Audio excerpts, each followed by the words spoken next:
Okay, so let me begin with, so today, I mean the two lectures that I have left, I want to discuss the planar algebra associated to a finite group. So but before we do that, I need to introduce something called the universal planar algebra. So let's begin with the following data. So let L union of K and call L sub K be a set. So this is a set L, and it has a decomposition as a union of things in Lk, one for every K and call. So you have labels L0 plus, L0 minus, L1, L2, L3. Each one of these is a set. No conditions on it being finite or anything like that. It's just L and decomposed as, you can take this to be a disjoint union if you like. You need not also, that doesn't matter. So you just take a set which is indexed by the set K of colors. So this is called the label set.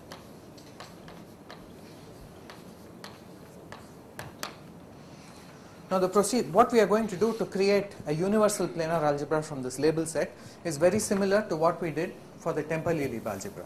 So for the Temperley-Lieb algebra, we said you take a vector space whose basis is all tangles without any internal boxes. But there's no need to take tangles without internal boxes. We can also take tangles with internal boxes. But when you have internal boxes, you label them with colors, with the labels coming from this L. So now let me define what is a labeled tangle. A labeled tangle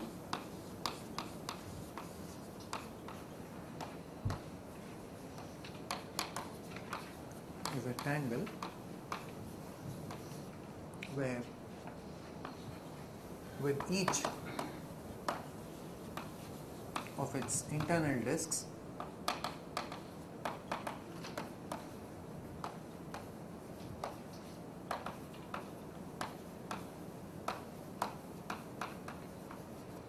labeled by an element of L.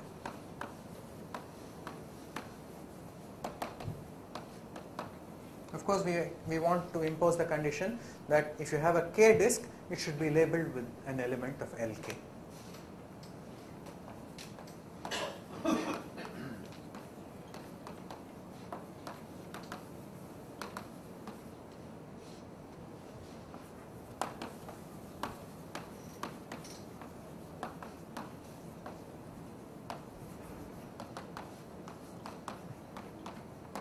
So let's just take an example, and this is the typical example that we are going to consider. So suppose that L is L2 is some set.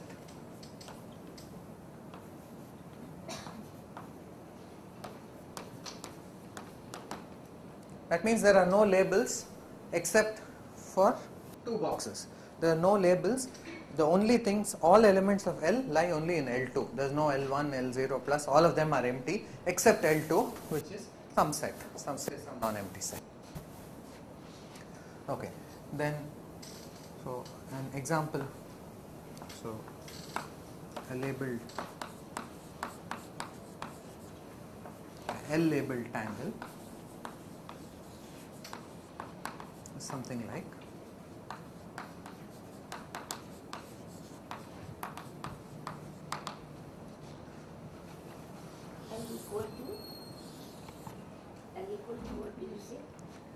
L is L2.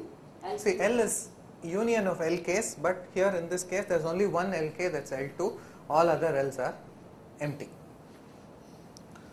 So you just take a picture like this, right? I guess you should also mention that if some Lk is empty. I'm coming to that. That's why I'm doing this. That's why I'm doing this. So an L labeled tangle is something like this. So here is one element from S, here is some other element from S, maybe the same, maybe different, whatever. But notice that if you have if you have L equals L2, there is no way of labeling a tangle which has a 3 box. Suppose a tangle has a 3 box, then you will have to label it with an element of L3, right? But there is no L3, L3 is empty, you cannot label it. So you will not consider tangles which have any boxes other than those colors for which LK is non-empty. So then you have to insist upon disjoint union. Why do I have to insist upon disjoint union? Because Okay, fine. Okay, because If then you- you can't say the remaining set is empty, you know, the other labels are empty. So then it has to That's be fine. I can use Yes. this. In fact, we originally Fine. did disjoint union. So let us take L to be decomposed into L case, Yes. disjoint L case, and in this case, suppose L is L2 and all the others are empty, then you cannot label a tangle which has anything other than a 2 box. So now I have defined what is an L labeled tangle. I want to create a planar algebra. So just like we did in the temporally algebra, we took all temporally tangles and took the vector space on those and called that pk. Similarly, let us take now, so to define what is called the universal planar algebra,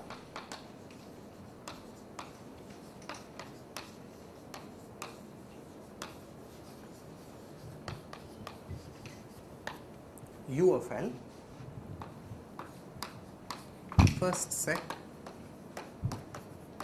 So as usual, to define a planar algebra, I have to define what are its vector spaces and what is the tangle action. So I'll first tell you what are the vector spaces. So UK of L equals the vector space with basis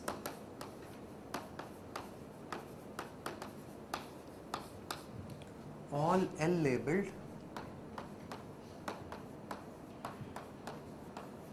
K tangles.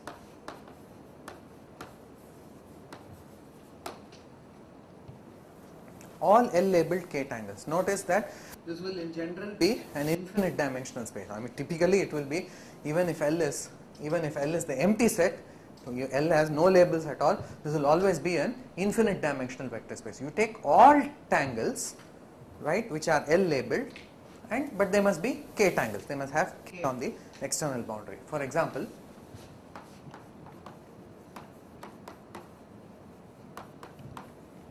if L is empty, right, suppose there is no label at all, you are not allowed to use any internal boxes, and K is 0 plus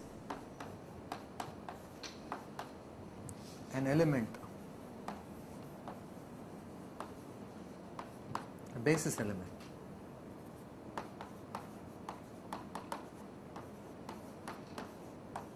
of U0 plus L is the following tangle. You must have a 0 tangle. You are not allowed to have any internal boxes, but you are certainly allowed to have loops.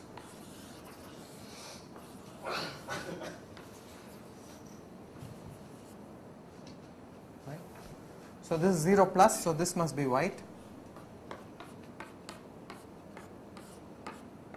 This is black.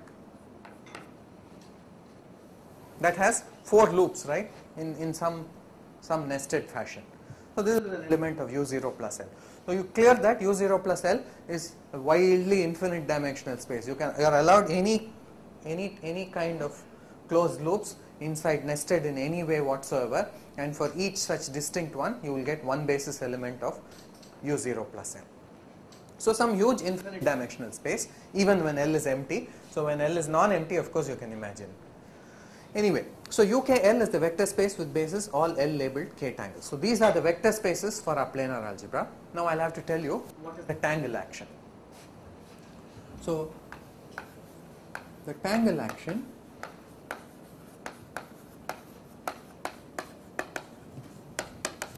is specified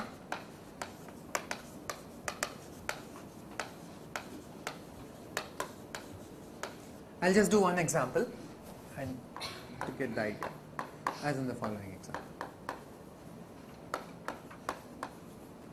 So there is a natural tangle action I want to say.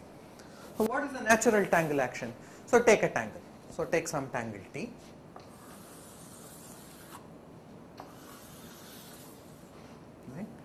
and suppose it has an internal 2 box, 2 disk and an internal 3 disk.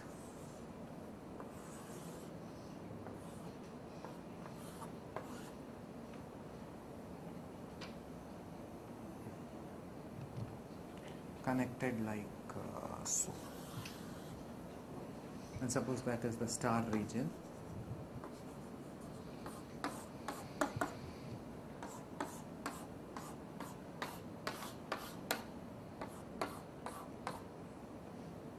And let us say that.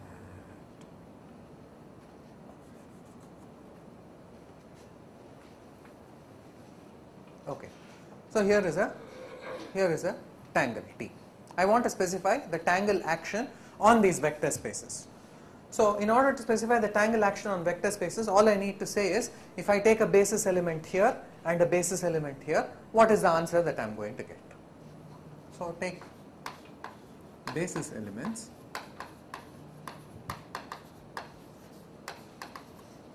in each of the disks of T. But what is a basis element? A basis element, so this is a 2 disk of T and this is a 3 disk of T. So a basis element here is an element of U2L, right? A basis element of U2L I'll put in here. A basis element of U3L I'll put in here. What is a basis element of U2L? A basis element of U2L is just a 2 tangle which is L labeled. So maybe here is an example of a 2 tangle which is L labeled. Some element L1, some element L2. That is an example of a 2 tangle which is L labeled. It could be quite complicated. It need not be something simple. It could have lots of boxes inside, but every box will be labeled by an element of the appropriate L. And inside this, I'll put in some 3 tangle which is L labeled. So maybe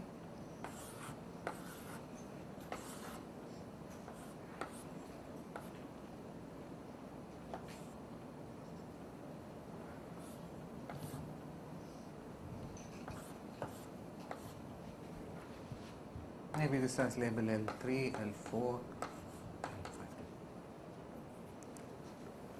So I just put in these and erase the boundaries as usual.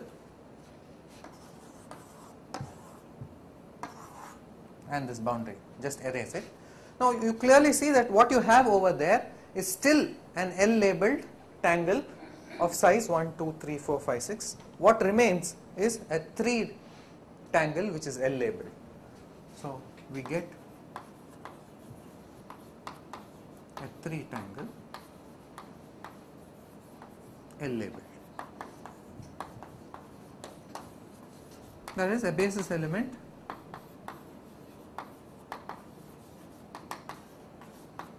of U3L. So by putting in L labeled tangles inside the boxes, you still get an L labeled tangle as the answer. And that is exactly the tangle action that I want to say. So so ZT of this tensor this is this picture that I have drawn over here. This is the obvious tangle action. Now why is this a tangle action? Now that needs, as usual, verification. But in this case, the verification follows from the following 2 facts. So to the verification. One minute, Vijay. Yes. When you say labeled triangle, you don't allow floating loops, right? No, you do allow them. You allow loops. You allow floating loops. Yes. You allow. There is no that condition. Modulus, nothing is there. You allow everything. Here is an element of U0 plus L. It has only loop floating. That's allowed. Because they can be formed even if you didn't have one initially. Sure. Yeah. So it's allowed. Floating loops are allowed. There's no bar on that. So what I want to say is the verification that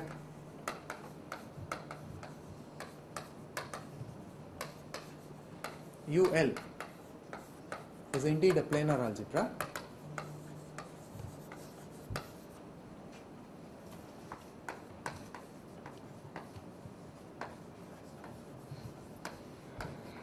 follows from the following 2 facts.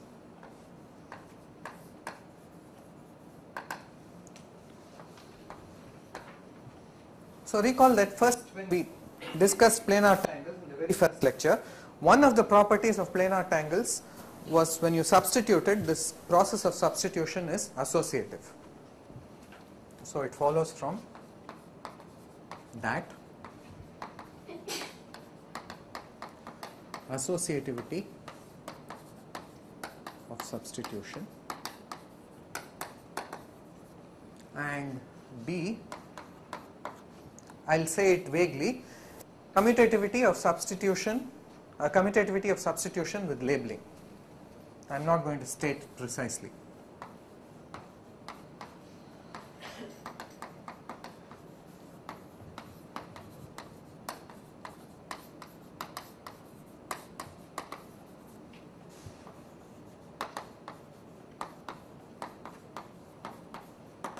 But let me say what that means.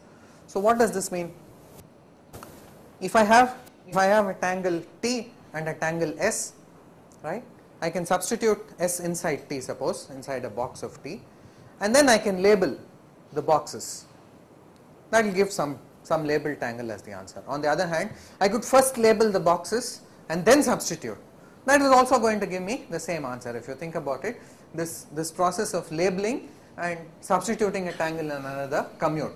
Except I have to be precise about saying exactly how you label the thing in the answer. There is an order of the boxes, but it's intuitively clear that labeling and substitution commute. So using this and this, one can show that UL is a planar algebra. This is a well-defined thing. So under the tangle action, one checks that the condition for being a planar algebra, the substitution axiom, does hold using these two. So this planar algebra is a very huge planar algebra. UL is typically, always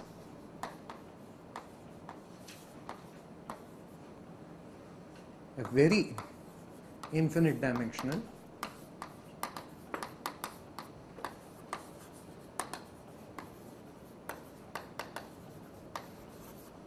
planar algebra. So this is certainly not the nice kinds that we are looking for. Why very infinite dimensional? Even 0 plus and 0 minus of UL are going to be huge infinite dimensional algebras. So even U0 plus minus L will not be finite dimensional. So it's a very far from having modulus condition or modulus connectedness or anything like that. Connectedness means those spaces should be one dimensional, whereas here you will get them to be typically infinite dimensional.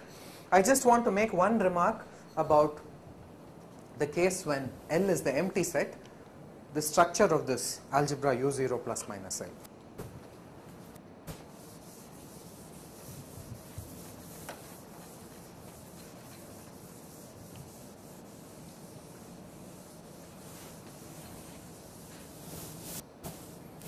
So suppose L is empty,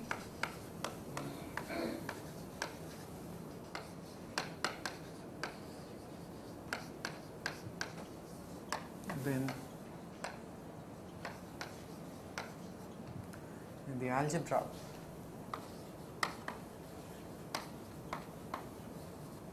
U0 plus minus L are polynomial algebras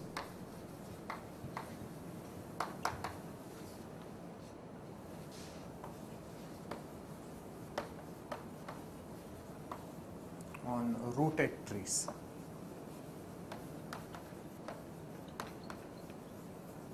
I want to explain this remark, what this means.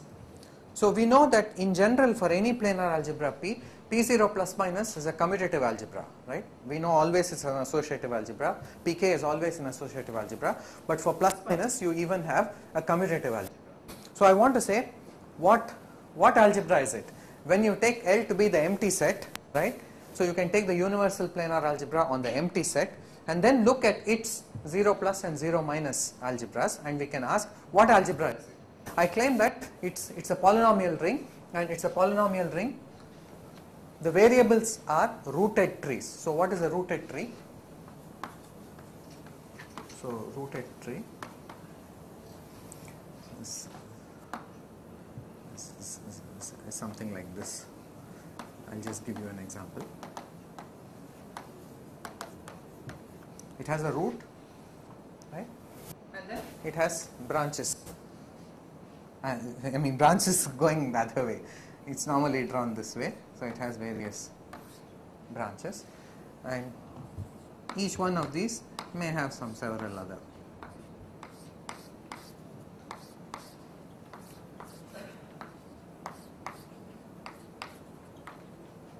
That is an example of a rooted.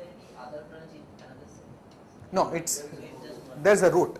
One of them is called the root. It's just a tree. Basically, a rooted tree is just a tree with a choice of one vertex, which is called the root. That's it. It's a tree with a choice of one vertex called the root vertex. Okay. So now here is a rooted tree. Actually, I guess you should call it a root rather than a tree. Which one? You should call The whole thing, but it's called a rooted tree. Typically, it's called a rooted tree. It's actually the other. The tree is the other way around, and this is the root of the tree.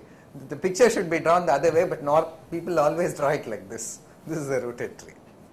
If you draw the other way, then you have to start on a new page. Then I'll have to start somewhere else. New page so that you can go up now. What do you mean by a polynomial over the tree? Yeah, I'm explaining. I'm going to explain. You can change the spellings to R-O-U-T. No. Okay. So what do I mean by polynomial algebra on rooted trees? So what I mean is, so take all rooted trees.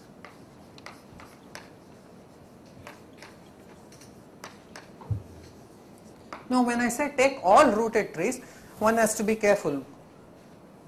Is this tree the same as this tree, or is it different? Is it the same rooted tree or is it a different rooted tree? Right? So we'll have to make sense of these things. These are the same, right?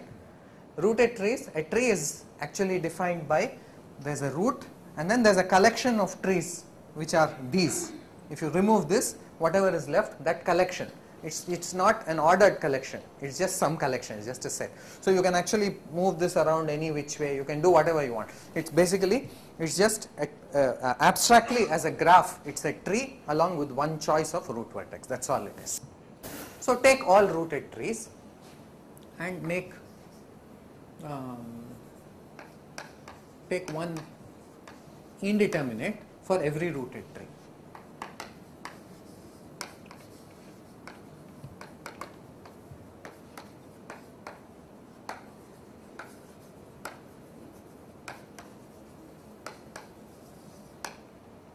And you take the polynomial ring on all these indeterminates.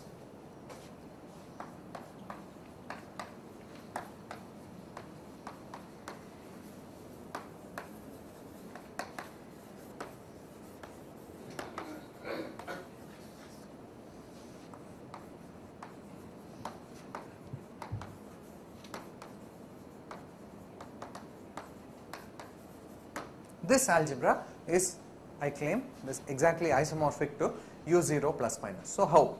So I have to tell you why is this algebra the same as the algebra of, And here you don't mean isomorphism. Actually, on the note, the two things should be equal. which one? You don't, there is no notion of isomorphism of two rooted trees, right? No, I'm saying that You flip it around, these two are the same. they are the same. They are the same. These two are the same. See, if one defines a tree carefully, it's just this. It's just a. I thought your disk labeling numbering would take care of the order in which. No, there is no disks at all here. There is no disk at all. There are only loops. It's only loops. There are no disks. So there is. It is. Okay. So I have to tell you why. Why is the algebra, polynomial algebra on all rooted trees the same as the algebra U0 plus minus? And that's easy to explain. So let me just say, I won't prove it. So just consider the isomorphism.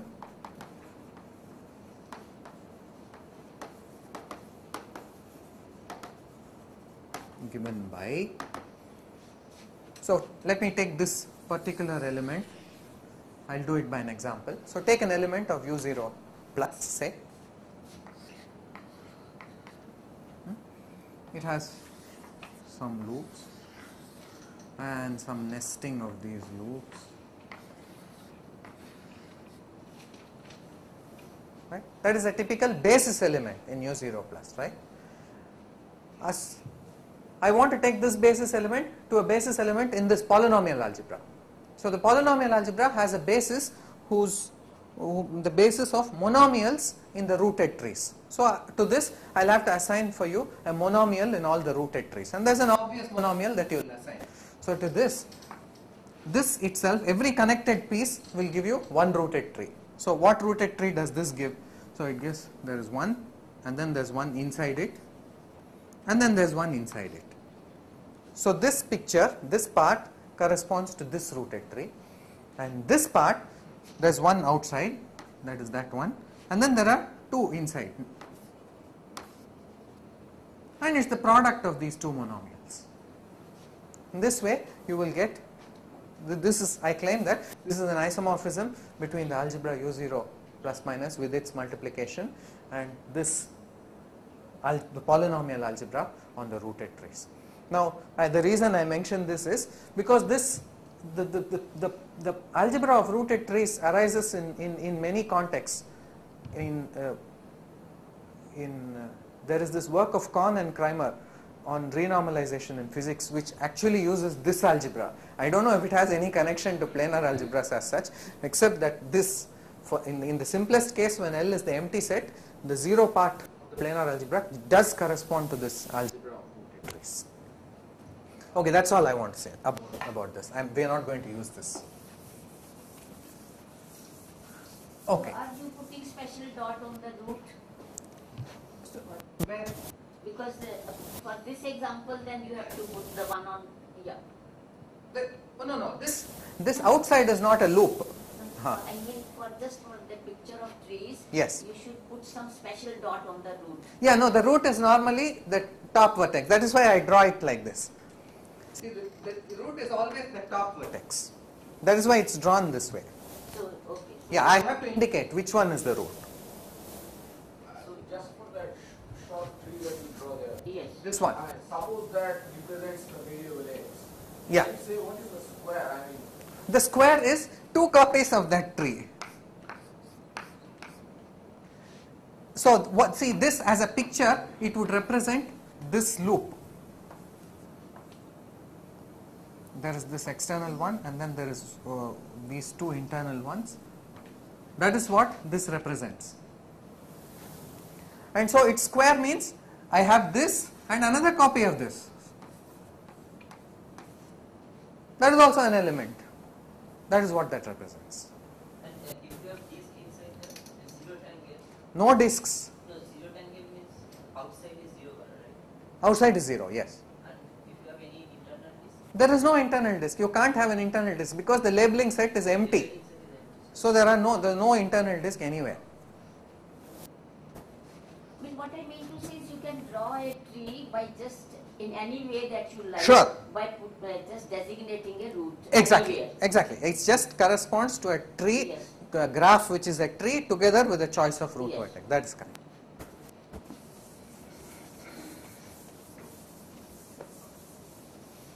Okay. Yes. So why, if these planar algebras are bad, right? They are too huge to work with. So why are we considering them at all? So the reason we want to consider these planar algebras is because it's universal. Precisely because these are universal planar algebras. This corresponds to in group theory. This corresponds to the free group. The free group is a very huge group. So it's very difficult. Its structure is not particularly great, not very nice. But on the other hand, it has the nice property that it will map onto any group. You can take any group and map a free group onto it. So every group will be a quotient of a free group. Similarly, every planar algebra will be a quotient of some universal planar algebra. And typically we would like, what we want to do is we want to take a subfactor planar algebra and represent it as a quotient of a universal planar algebra on a small label set. We don't want a label set, we want to take small label sets and consider the universal planar algebra on those label sets and represent our subfactor planar algebras as quotients. Now this can be done in many cases with interesting results. So this is one case I want to consider, but before I say exactly what, I have to define what is a quotient of a planar algebra. So definition, let P be a planar algebra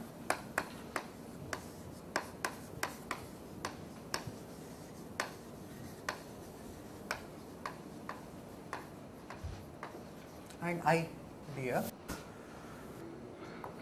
subspace of P.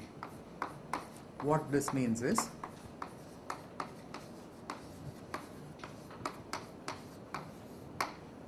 that means I is a collection ik, k in call, where each ik contained in pk is a subspace.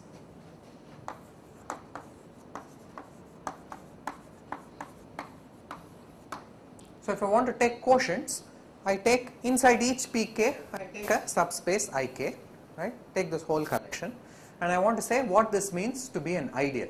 I is called a planar ideal.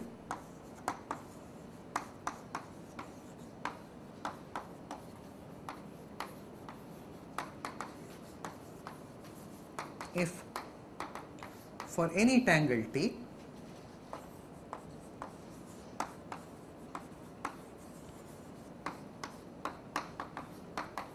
if one of its inputs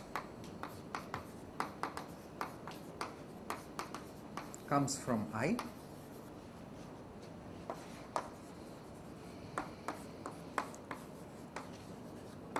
then its output lies in I. Let me express this a little more precisely. That is roughly what it is. A tangle takes inputs and gives you outputs. If your subspaces I are such that whenever a tangle has one input coming from I, it doesn't matter what the others are, if the result always has to lie in I, then such a collection of subspaces is called a planar ideal.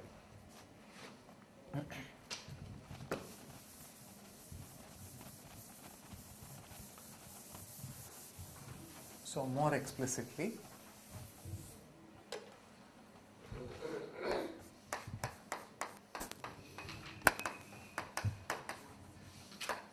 so if T is a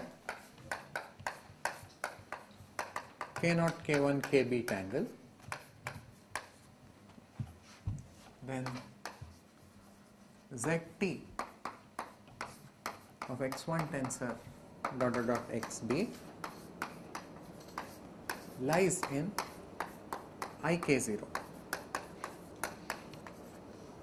whenever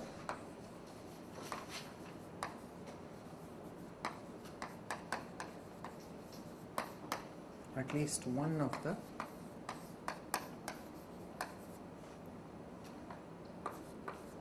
xi's lie in the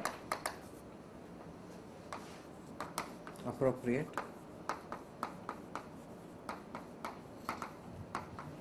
IKI. So Zt of x1 tensor xb lies in pk0, x1 lies in pk1, x2 lies in pk2, xb lies in pkb. If one of these lies in that ideal, in that subspace, then you want the result also to lie. If this condition is satisfied, such a thing is called a planar ideal. Now you must see that this really actually generalizes the concept of an ideal in an algebra. So note that, and what is an ideal? An ideal means if xy, if we take xy, the product lies in it whenever either x or y lie in it. But that's exactly the same as saying whenever x lies in the ideal or y lies in the ideal, if one of the inputs comes from the ideal, then the answer also lies in the ideal. This is exactly a generalization of the concept of a usual ideal in a usual algebra. Okay, now when you have a planar ideal, then you can form quotient, and that quotient is also a planar algebra. So this is a proposition which I won't prove.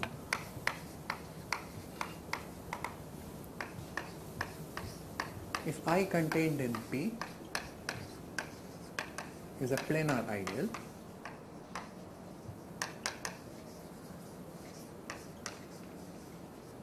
then let Qk be Pk mod Ik for each k in call.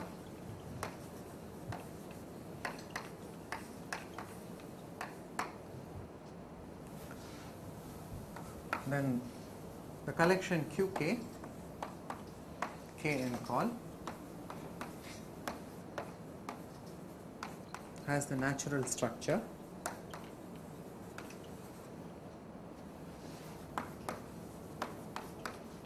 of a planar algebra.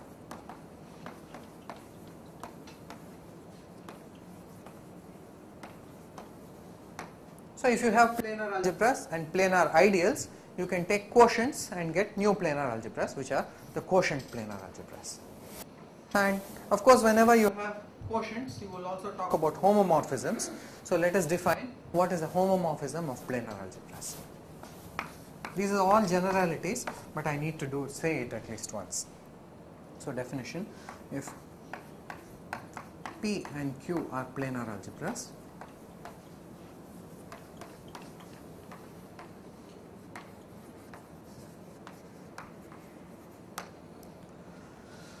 then a homomorphism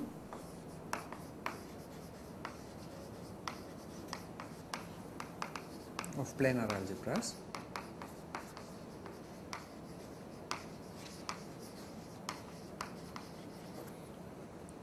is a collection of linear maps phi k from Pk to Qk such that let me just say commuting with the action of all tangles.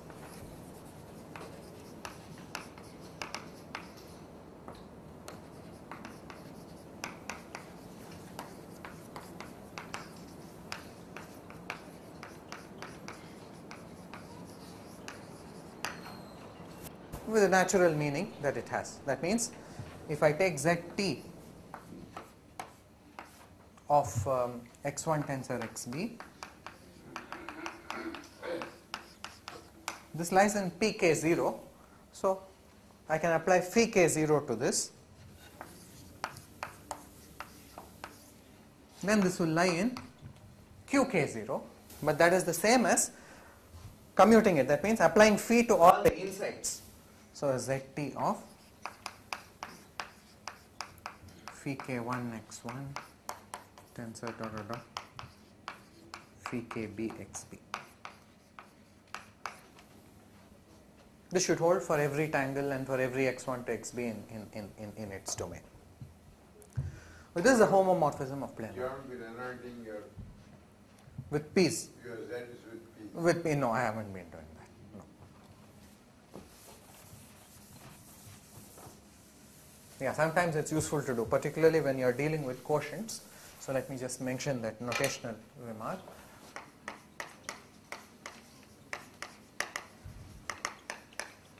The Zt for a planar algebra P is denoted ZTP. If you're dealing with several planar algebras, and if I just write Zt for a tangle, I have to know which planar algebra is meant sometimes, and that is indicated by putting in the planar algebra on top. So then this equation would read, here there would be a P and here there would be a Q. This calculation is done in the planar algebra P, this calculation is done in the planar algebra Q. Okay. With this definition, whenever you have a quotient, there is a natural planar algebra homomorphism from P to Q. So if Q is P mod I,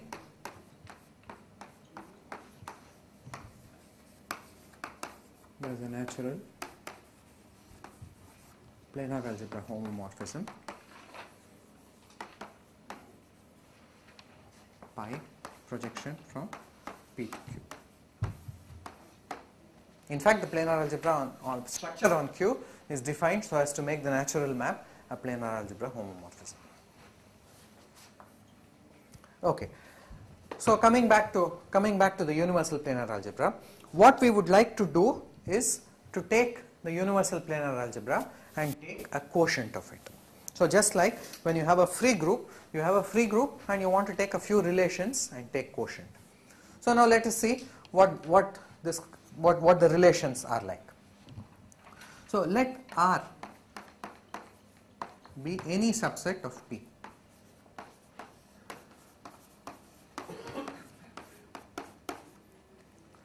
Any subset of P means P is you consider as a collection of vector spaces Pk. So R also you will consider as a collection of subsets Rk, i.e. for every k we have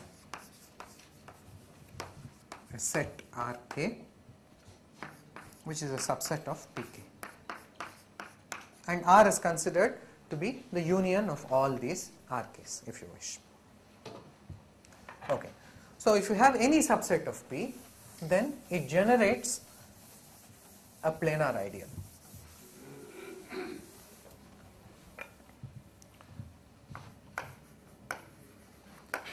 There is a planar ideal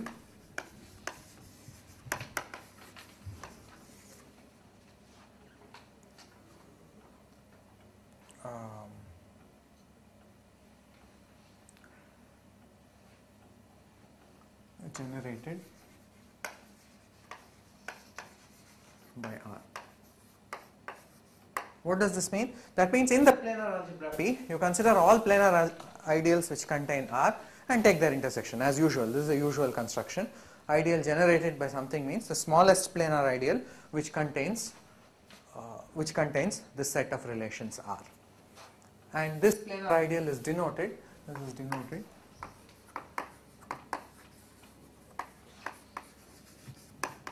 by I of R.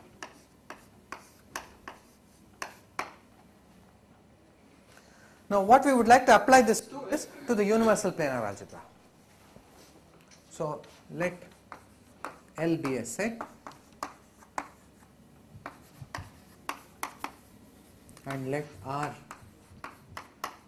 be a subset of the universal planar algebra on L.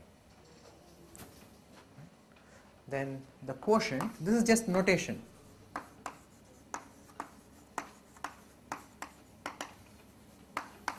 UL mod the ideal generated by R is denoted PLR. So this is the planar algebra with generators L and relations R. So PLR is a planar algebra with generators L and relations R.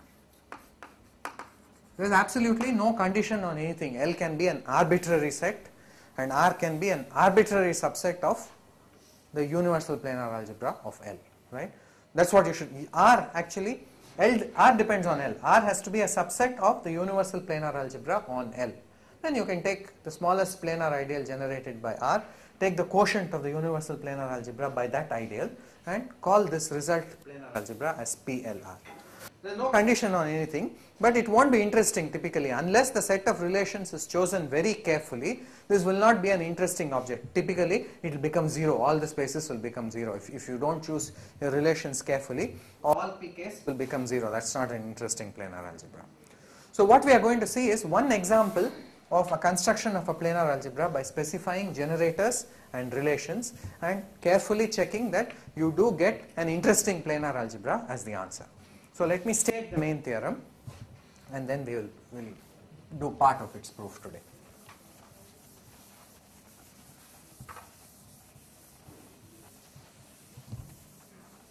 So theorem.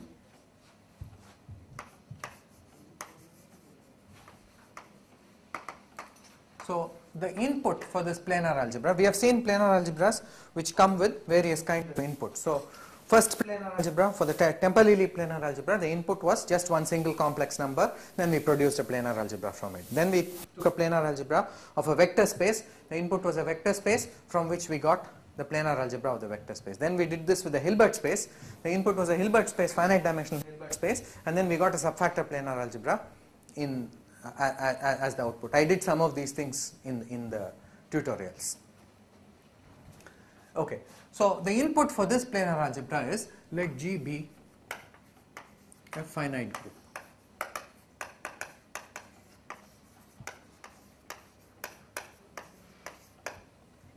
Of order n. So set L to be the label set which has only everything in L2, all the others empty. L equals L2 and that L2 is G. So your two boxes will be labeled by elements of the group G. Let L equals L2 to be G and let R be the following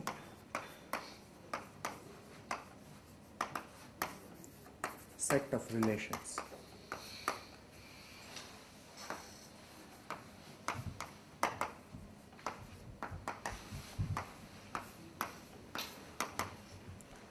Now remember that R is supposed to be a subset of UL. Right? R is supposed to be a subset of the universal planar algebra on L. But typically we will write R as relations. We will write something equals something when actually we mean the difference of those two elements belongs to R. Right? Instead of saying the difference of some two elements belongs to R, we will just write something equals something to denote a relation. Now there is a long set of relations. I will go through each of them and name each of them. So first we have modulus relations. Modulus relations are as usual, they tell you what a loop must evaluate to, what a closed loop evaluates to. So here is one modulus relation. This says if you have a closed loop which is shaded black inside, this evaluates to square root n times the 1 of P0 plus. This, the empty tangle is just the 1 of P0 plus. Then there is a corresponding thing with the colors interchanged. If you have a closed loop which is shaded black outside, this also is square root n times 1 0 minus.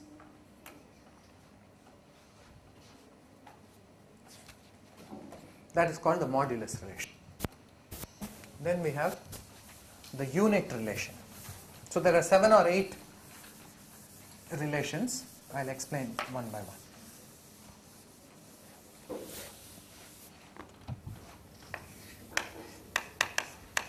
The unit relation states the following.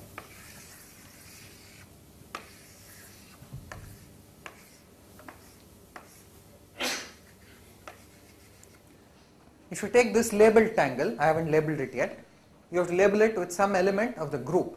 Suppose you label it by the identity element of the group. This is then a labeled tangle.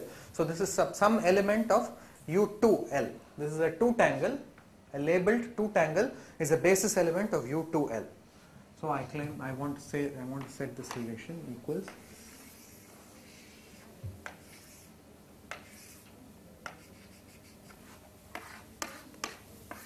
now this is a temporally rectangle. This also gives you an element in U2L. So I want to say that these two elements, the difference of these two elements is in R. That's called the unit relation. Modulus unit. Then we have something called the integral relation.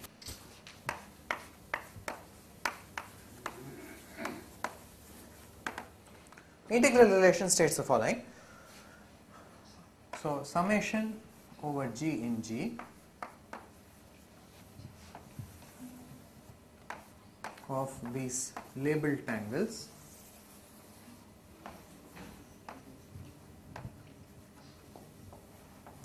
equals square root n times this temporally leaped angle.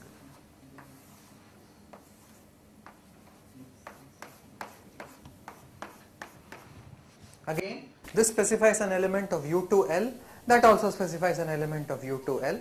Those two elements, the difference of those two elements belongs to the set of relations. Then we have the co-unit relation. The co-unit relation states the following. Suppose you take a labeled tangle of this kind,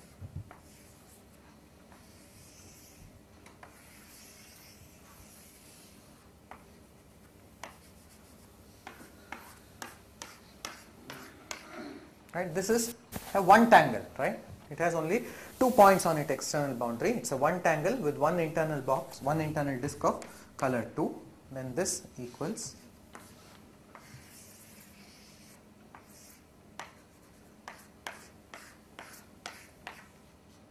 this for all. Whenever I write just G, just this is all G in G. This is for any G in G. Okay, let me write it out. This of course is the sum over G in G. Co-unit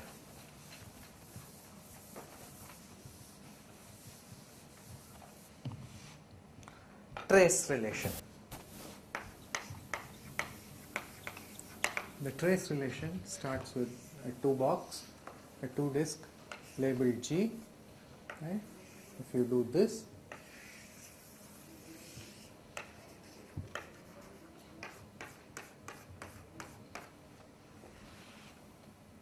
no.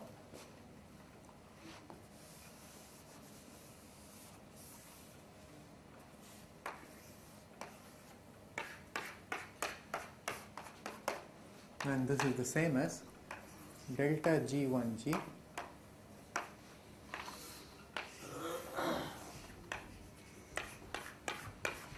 times this.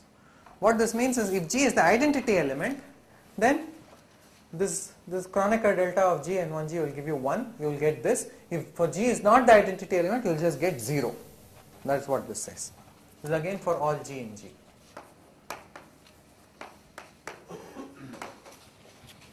Trace. Then we have something called the antipode. And this says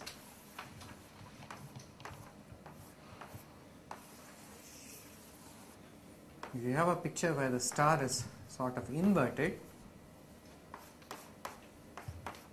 this is also some 2 tangle with one internal box which is labeled, then this equals, you can straighten it out at the cost of putting a G inverse.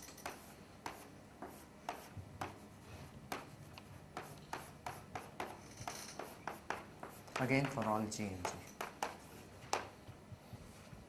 And finally, you have the most important one called the exchange relation.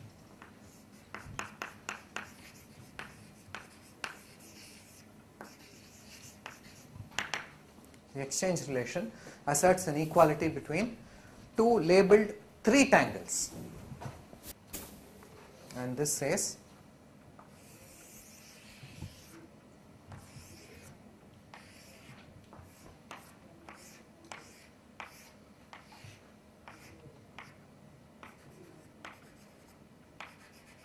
if I have a G here and a H there,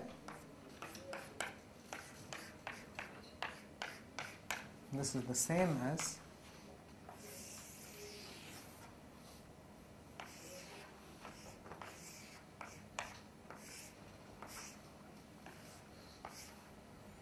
a G here and a HG here.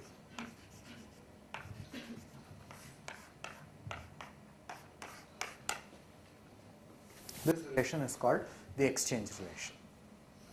What this means is, in your quotient planar algebra, wherever you have a picture with a G and a H like this, you can move this G down and that G will branch one way like this and one way like this. And when the G branches, we know that it corresponds to multiplicate. I mean, that you will get a G followed by a H that is the same as the product of H and G. if you use the product angle. Anyway, it doesn't matter what the explanation is. This is a relation that I want to impose. So now I want to consider the planar algebra PLR, where L is G and R is the following set of all these relations. How many? 7, is it? It's 7. But it's not 7 relations, it's 7 families of relation. This itself gives one relation for every G in G. This gives you one relation for every G and H. So this is for all G and H. Right? There's a whole set of relations. And so what is the statement of the theorem? The theorem is that when PLR is okay, I forgot to say something about stars on universal planar algebras. Okay, I'll explain that later, but let me first say then PLR is a subfactor planar algebra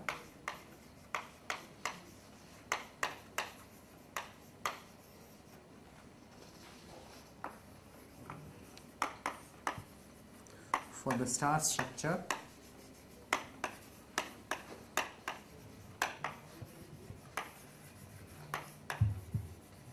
induced from the one on L by G star is G inverse. PLR is a subfactor planar algebra for the dimension of Pn of Pk is n to the k minus 1 for k positive.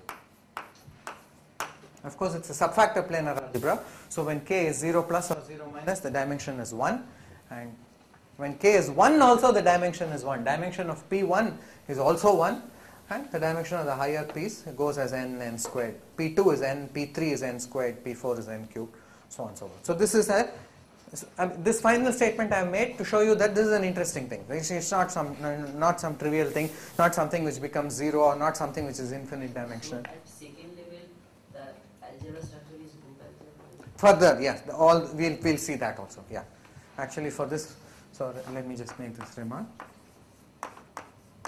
Dimension of P2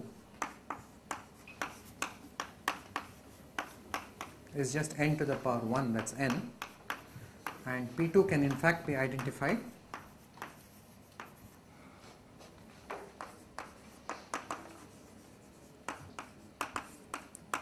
with the group algebra of G.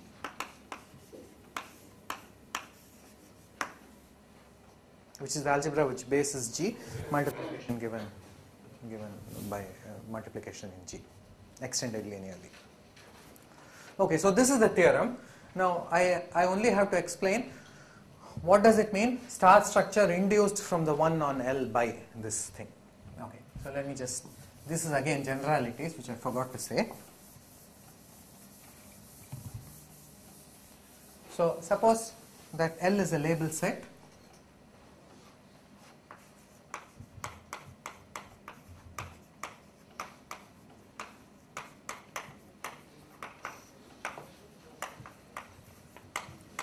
Supplied with an involution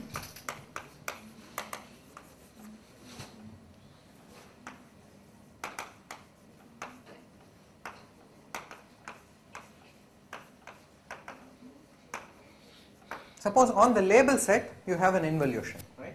That means on each LK you have an involution which takes LK to itself. Square is identity, a map whose square is the identity. Then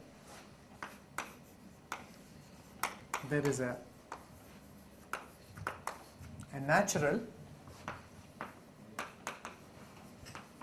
star planar algebra structure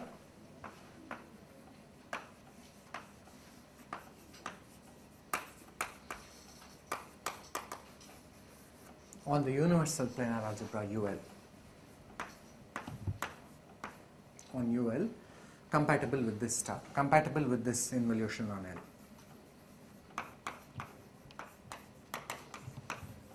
CG has algebraic structure of its own, and you want algebraic structure of P2 also to be there? It will be that.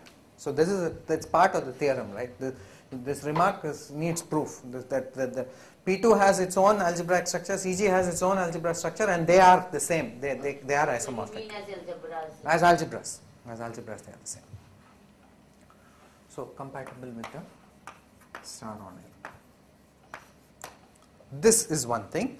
And further, if you have a set of relations such that the generated ideal is star closed, then the quotient planar algebra will also be a star planar algebra.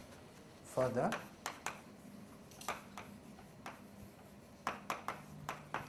if R is any set of relations on UL such that the ideal generated by R is star closed, then PLR has a star planar algebra structure.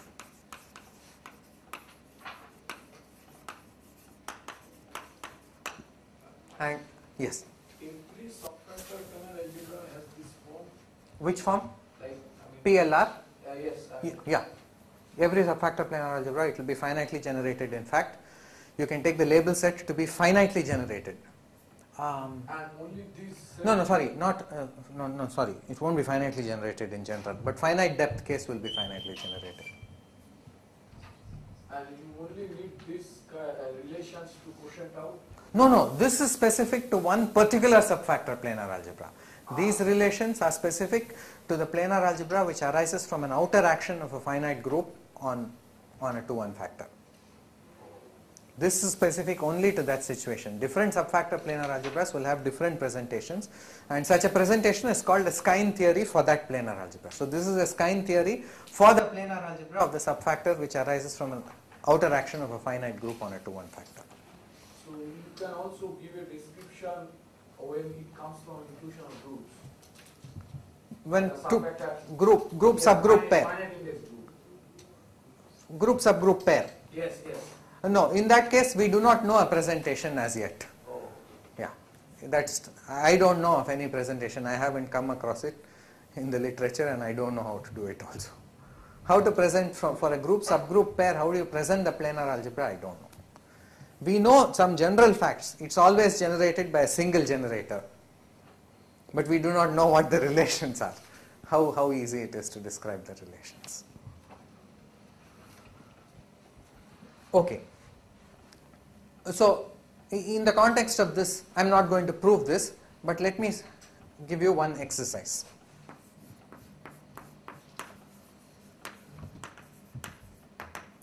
So the exercise is, so I have defined a planar algebra taking the generators to be G and taking all these relations, right? 7 relations or 7 families of relations. So I claim that if you take this set of relations and you take the star on L by G star equals G inverse, then the ideal generated by this set of relations is indeed star closed. That is the exercise. So the ideal in U of L, which is U of G, generated by these 7 families of relations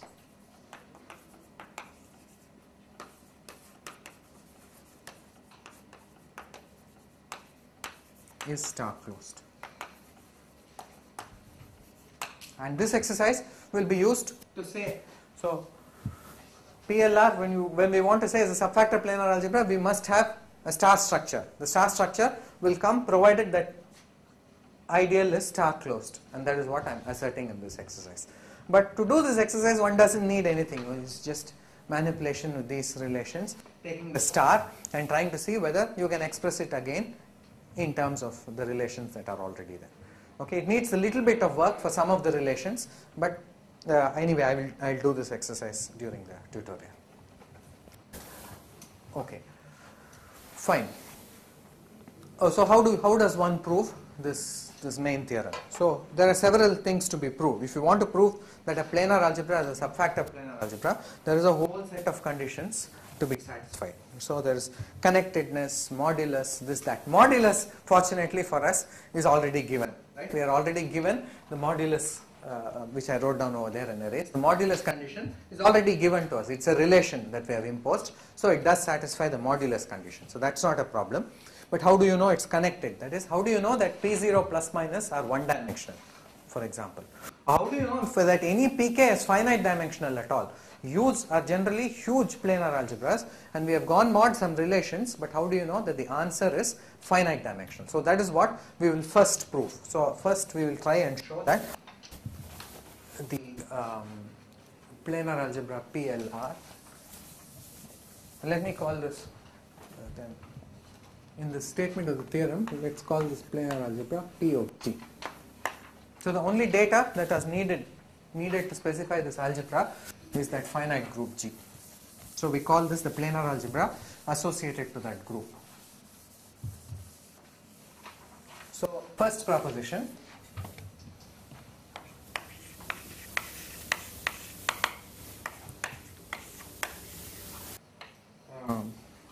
okay, I want to say it's finite dimensional, but that needs some work. So before I say it's finite dimensional, I want to make the following statement.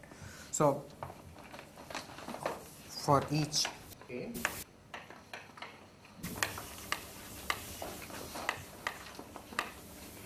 pkg is spanned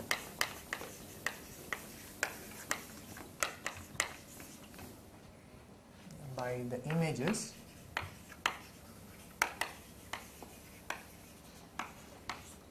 of labeled tangles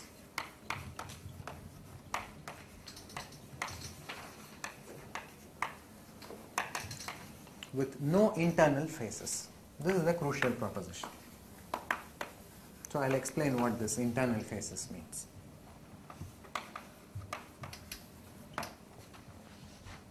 Okay. So in order to show that pk is finite dimensional, first we will show that you don't need all tangles, you need only some subset of tangles to span it, and then we will try and show that this subset is actually a finite subset. That's what we are going to try. So first assertion is that you take all labeled tangles which do not have internal faces. Now what is an internal face? Definition. So if T is any tangle,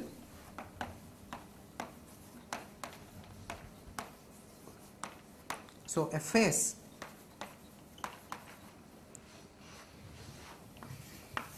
of the tangle, okay, maybe I should know.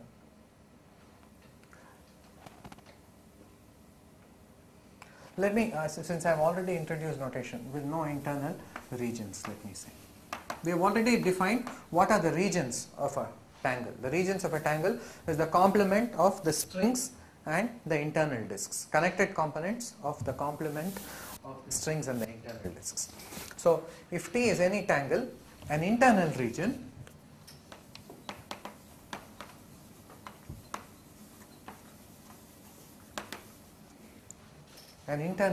of T is a region that does not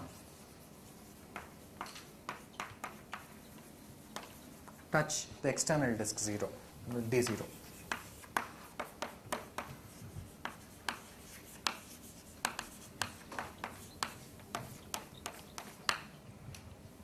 So let me give you an example. Let's take the multiplication tangle as usual.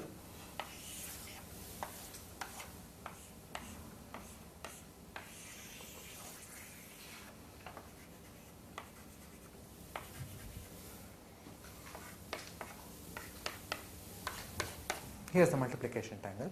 So what are the regions for this tangle? So how many regions does it have? Here is one white region. So let me label this by 1. Here is another white region, 2. And then there is this black region, 3.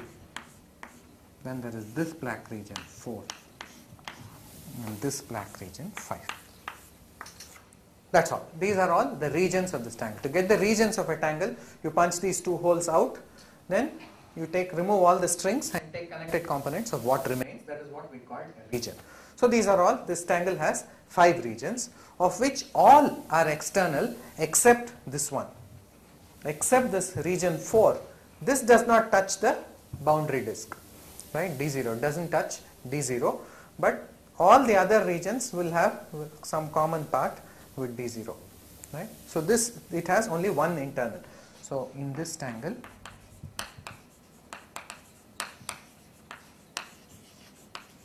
only 4 is an internal region.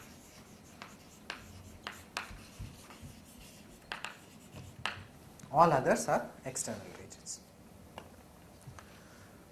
Okay, so inside closed loops. yeah, if you have a region like this, if I call this region what now, 5, 4 and 5 will both be internal regions.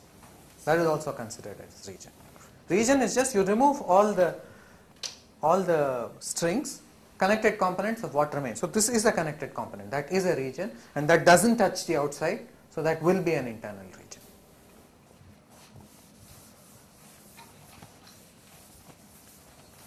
Okay, so then the statement is Pk of G is spanned by the images of those labeled tangles which have no internal regions. So how do we prove this statement?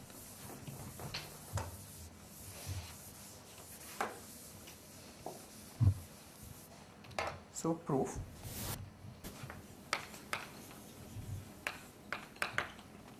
So suppose this statement were false. So suppose this is false. So fix a K.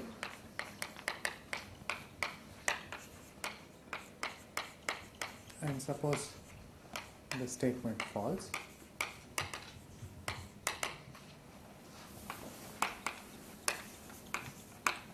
Then there would be some, you do know however that Pk of G is spanned by all labeled K tangles. So if it is not spanned by this, there must be some labeled K tangle whose image in Pk of G does not lie in the span of those with no internal regions. Suppose the statement is false, then there must exist some labeled K tangle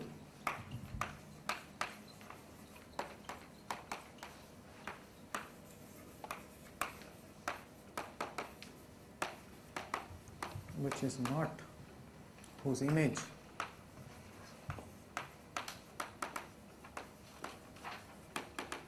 in PKG is not in the span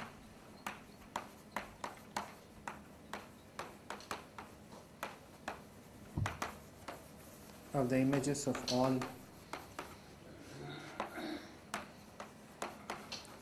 labeled K tangles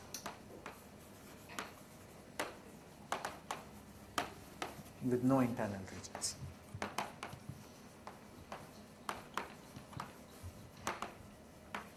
So let me again explain why this is correct, right? Why is this correct? Recall what is Pk of G. Pk of G is actually a quotient of U of G by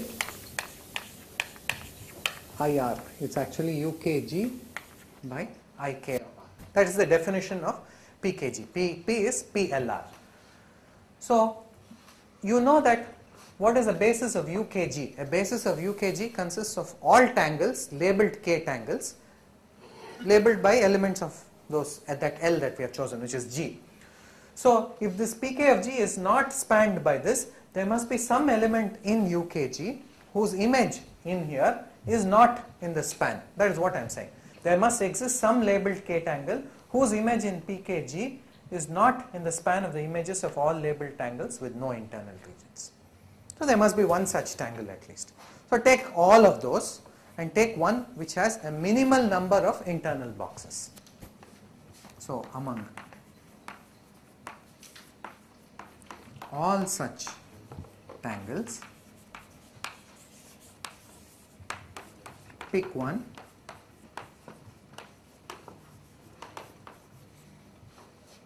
With a minimal number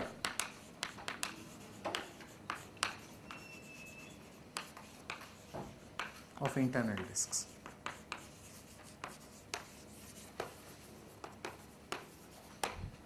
Okay. And don't pick one yet. Okay. So among all such tangles, consider those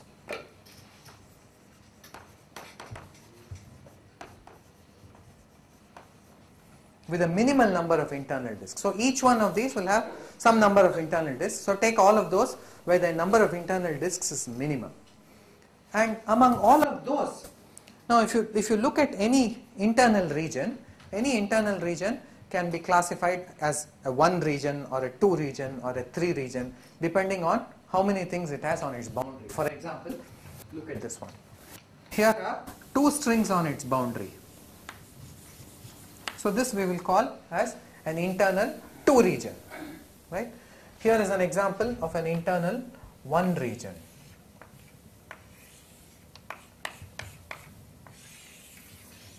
This has only 1 string on its boundary, right? This part is not a string, right? This part is the boundary of that disk, right? This has only 1 string. This is called an internal 1 region. This is called an internal 2 region. For example, you could have an internal 3 region, something like this.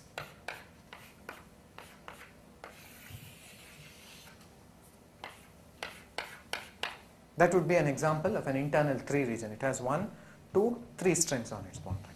So every internal region is some T region for some T. So consider those with a minimal number of internal disks. Among these,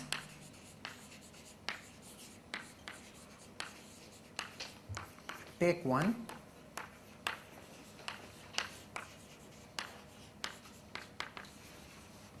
for which a minimal internal region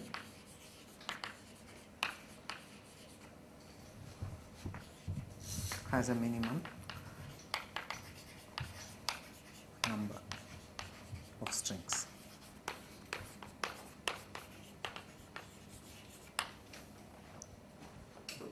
Okay, now what am I saying over here? So we know that there is some tangle which is not in the span. So take all tangles which are not in the span. Each one will have a different number of internal boxes. Take those for which the internal number of boxes is minimal. Now each one of these may have several internal regions. We know it has at least one internal region. It may have several. Take the minimal number of internal regions of each of these, and among all you select one for which this number is as small as possible. So that is the selection I have made. I want to somehow argue by contradiction to show that the image of this does belong to this span. Okay. So suppose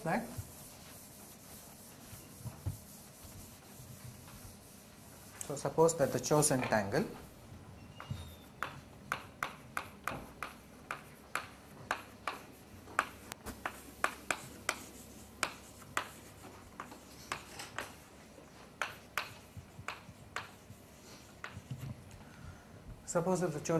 has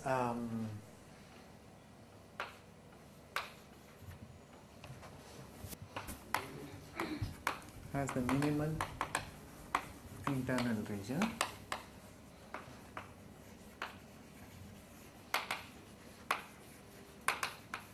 with T strings.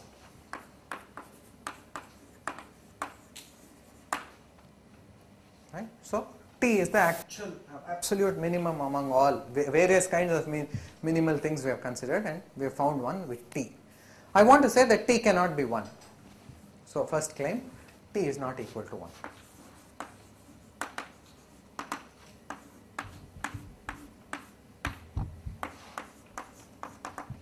So why can T not be 1? That means this tangle has an internal region with only 1 string. So what can the one string internal regions look like? So if T is 1,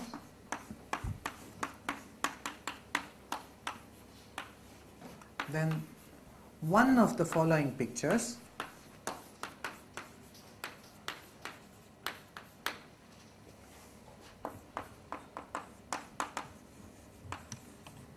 must occur in that time.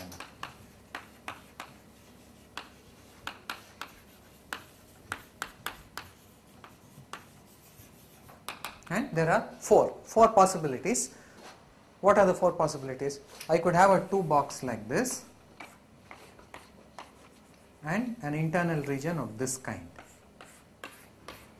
That is one possibility. Or I could have a 2 box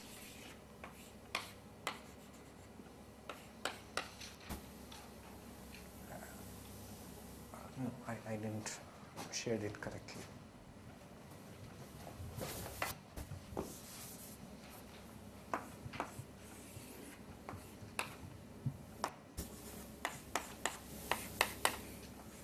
I could have an internal, this could be an internal region of this kind, or I could have an internal region of this kind, or I could have an internal region of this kind,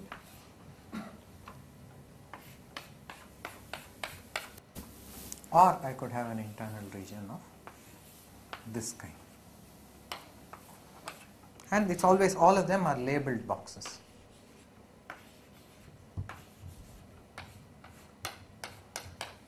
This must occur somewhere in the tangle. If there is an internal one region, that is a region with only one string, internal region with only one string, then one of these things, one of these possibilities must occur. But I want to say that no matter which one of these possibilities occurs, I am able to reduce the number of disks, internal disks in the tangle using the relations. Because suppose this possibility occurs, one of the relations, the trace relation, tells me that I can replace this picture with a picture containing either a single string or 0. That is what the trace relation says. So for this you use the trace relation.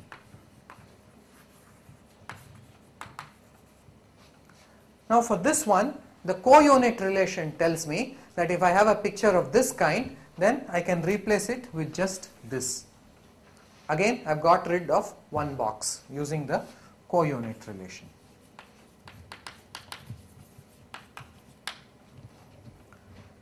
If I have a picture of this kind, now if I have a picture of this kind, I will have to use two relations. So one, I will use the antipode relation, which will say that this box, I can shift the star here at the expense of replacing this with a G inverse.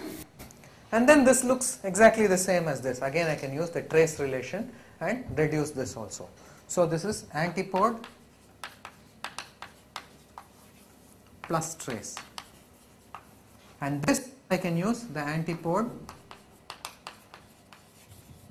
plus co-unit.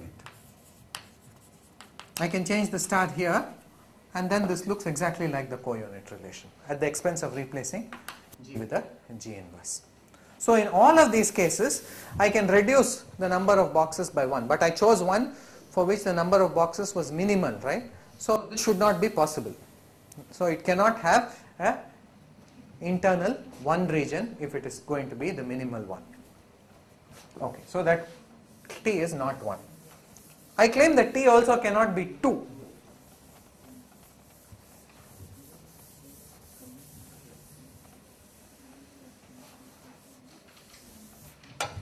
Okay, claim.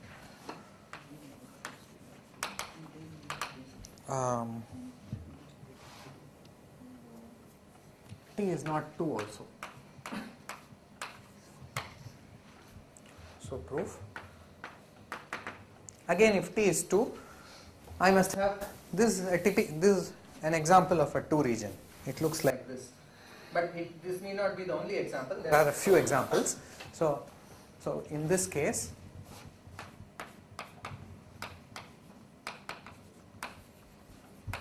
by using the antipode just like before,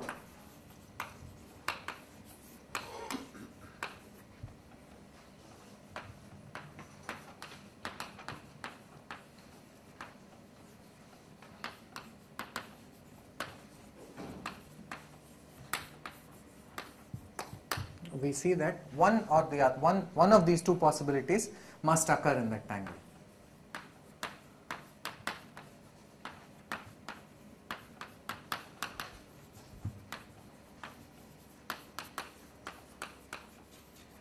And the two possibilities are either it looks like this. So somewhere in the tangle I must have a picture of this kind, or somewhere in the tangle I must have a picture of this kind, depending on whether the region, this is, if that region, if that internal region was white, I must have a picture like this somewhere. If that internal region was black, I must have a picture like this somewhere. So one of these two possibilities must occur. It's not hard to see. Why is it not hard to see? So we divide it into two cases. The internal region, we know it is a two-string region, right? And it has to, it's a two-string region, and we know that it has to be either black or white. If it is black, this need not occur. The star could have been here, or this star could have been here. The stars could be in different positions. But using the antipode relation, we can always ensure that the star comes in this position. Similarly here, we can ensure that the star must come in these positions using the antipode relation. Okay, so one of these two must occur. In this case, here is an exercise, which again I do in the tutorial.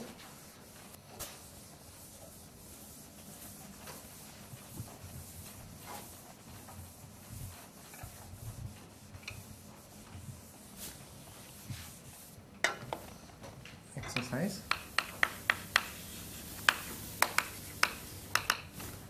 In the planar algebra PG,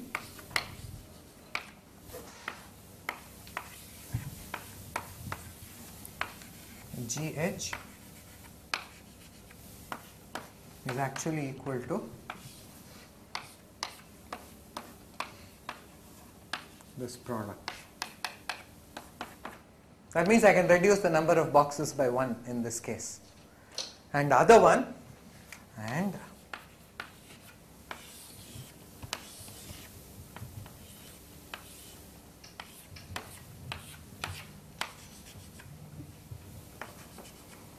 GH